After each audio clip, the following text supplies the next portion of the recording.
Hello friends, आता आपण बघूया बिन दोघांतलीही तुटेनाचा 30 ऑगस्टचा एपिसोड रिव्ह्यू.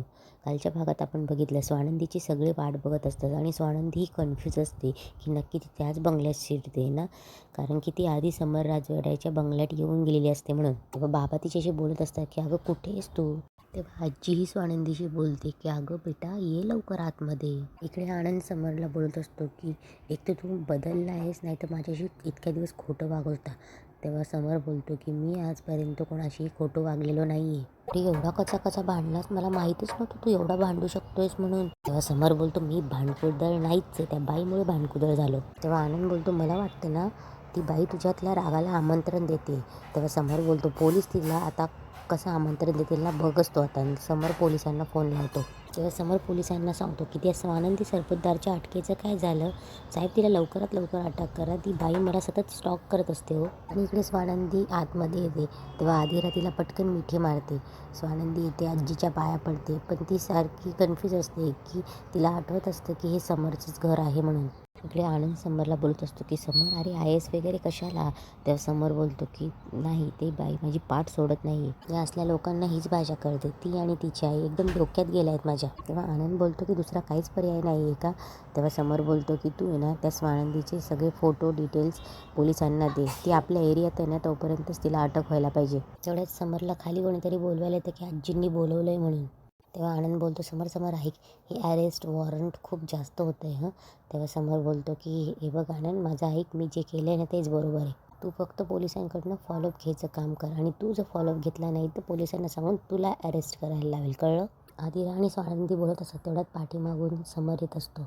तेवढ्यात तेवढ्यात आदिरा बोलते की ए पिंट्याचा झाला.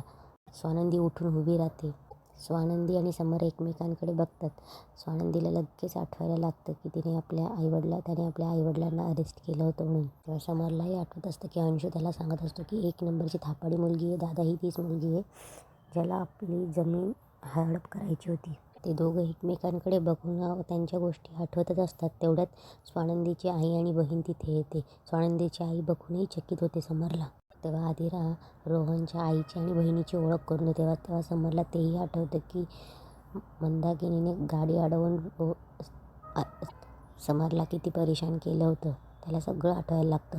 तेव्हा आदिरा बोलते and this is one and only नंदुताई.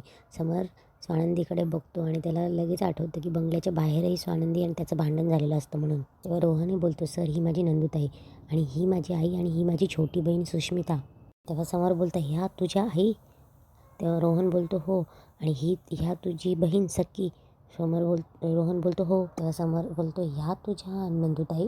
तेव्हा स्वानंदी थोडी कन्फ्यूज होते आणि शांत होते आणि आदिराला बोलते आणि हे तुझे पिंट्या दादा का. इकडे ते वृद्ध लोक आणि अंजली त्यांच्याशी एकमेकांची गप्पा चालू असतात. तेव्हा ते अंजलीला म्हणत असतात की आपण वकिलांशी बोलायला हवं, तू स्वानंदीला फोन कर. अंजली स्वानंदीला फोन करते. स्वानंदीचा फोन वाजतो. तेव्हा स्वानंदी अंजलीला बोलते की अंजली मी बाहेर आली, तुला नंतर करू का. इकडे घरी आनंद समरला पाठीमागून गुपचूप बोलत असतो की समर आता काय करशील, तुझ्या त्या आतल्या भांडखोर मुलाला जरा शांत कर आणि सांग की बहिणीच्या आयुष्याचा प्रश्न आहे, तुझ्यातला तो बिझनेसमन जागा कर आणि एकदम शांत संयमी हुशार हो. तेव्हा स्वानंदी तिच्या वडिलांजवळ बसते आणि गुपचूप सांगते समर राजवाडे येते. तेव्हा स्वानंदीचे वडील बोलतात की हो ते माझ्या लक्षात आले नंदू, आता आपण संयमी धोरणी वागू, लग्न जमेल ना जमेल पण इथून भांडण न करता जावं लागणार आहे. तेव्हा अंशू काहीतरी बोलणार तेव्हा समर त्याला शुक करतो आणि बोलतो की पहिल्यांदा सगळ्यांना आधी कम्फर्टेबल होऊ दे. तेव्हा समर बोलतो की अरे तुम्ही काही खाल्लंच नाही, घ्या ना काहीतरी. तेव्हा स्वानंदीची आई मनात बोलते आम्ही खाल्लं आहे, तुम्हाला काय माहिती, आमची भूक गेली. समर बोलतो की अरे काही खाल्लेलं नाही तुम्ही, चला घ्या प्लीज. तेव्हा समर आनंदला बोलतो नाव काय म्हणालात. तेव्हा आनंद बोलतो नंदुताई. तेव्हा समर बोलतो नंदुताई चला तुम्ही माझ्याबरोबर, तुम्हाला मी घर दाखवतो. तेव्हा आदिरा बोलते की अरे नंदुताईलाच का, सगळ्यांनाच घेऊन जाऊयात ना. तेव्हा स्वानंदीची आई बोलते की आम्ही बघितलं आहे. तेव्हा समर बोलतो बघ. तेव्हा समर बोलतो घर पाहिलेत, रोहनच्या नंदुताईचं राहिलं आहे घर बघायचं, या ना चला तुम्हाला दाखवतो घर. तेव्हा समर आणि स्वानंदी जातात. तेव्हा स्वानंदी बोलते की कुठे जातो आहे आपण. तेव्हा समर बोलतो की या ना माझ्या रूममध्ये.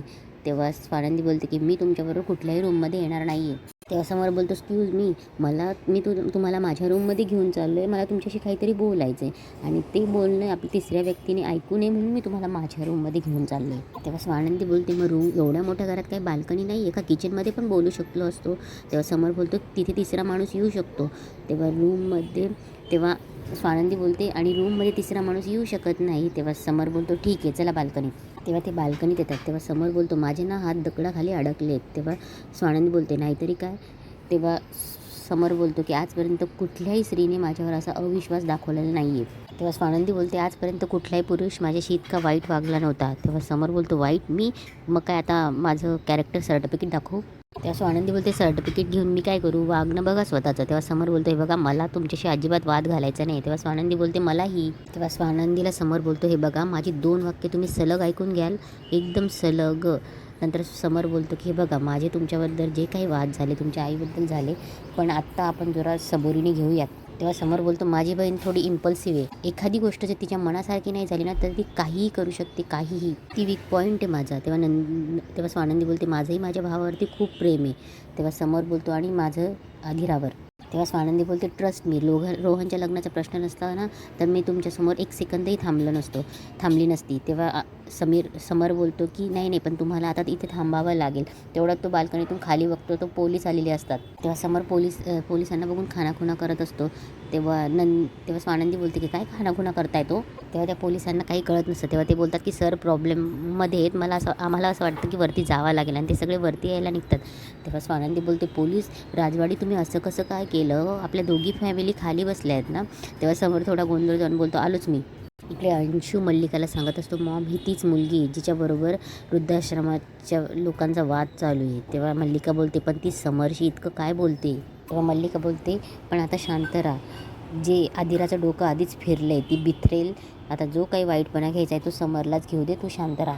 तेव्हा मंदाकिनी पण तिच्या नवऱ्याला सांगत असते की हाच तो माणूस आहे ज्याच्या गाडीला मी सुष्मिताला धडक दिली होती आणि मी पण त्याला खूप बोलले होते, बोलले नाही असं काही नाही आहे, चला निघूयात आपण. तेवढ्यात पोलीसमध्ये येतात. स्वानंदीला बघून बोलतात Swanandi Sarpotdar your under arrest.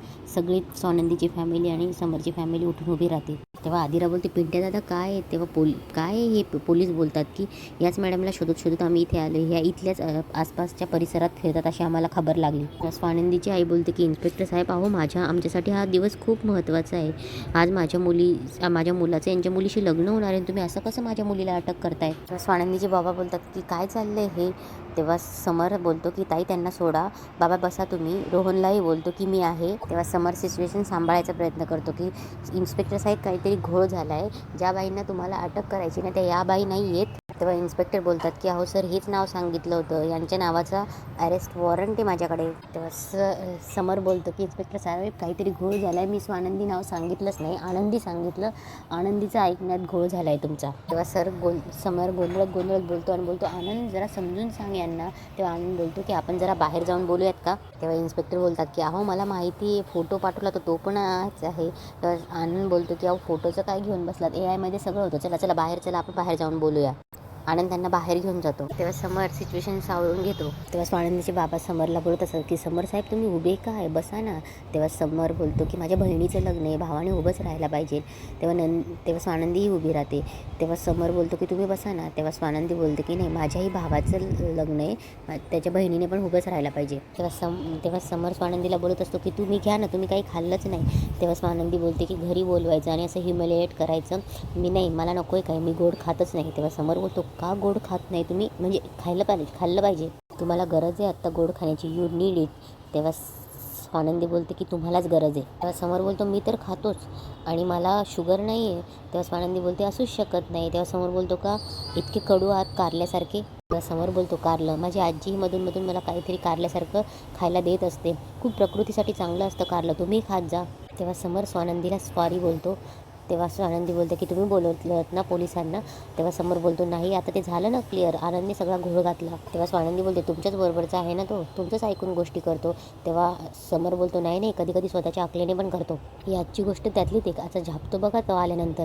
तेव्हा समर बोलतो स्वानंदीला तुम्ही घ्या ना काहीतरी घ्या प्लीज, काय देऊ. तेव्हा स्वानंदी बोलते शांतता आणि इथेच आजचा एपिसोड संपतो.